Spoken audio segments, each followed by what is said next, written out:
बियाह करता। मार डाल के हमरा चिल्का के हस्बैंड पप्पा बन कोयली बोले छे कते चिकन लागे छे ना। हाँ तो तू कहल की जाय छे साफ साफ बता ना। उ नहीं रहा उ मंगला बुधना और रबिया।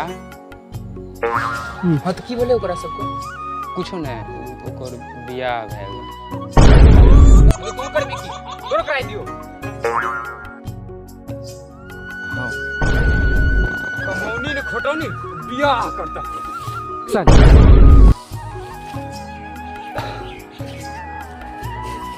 मम्मी मार डाल के हमरा चिल्का के हस्बैंड हाँ चुप रहो। आइक मन भरेला पर अभी बोल हो से समझलिए ना।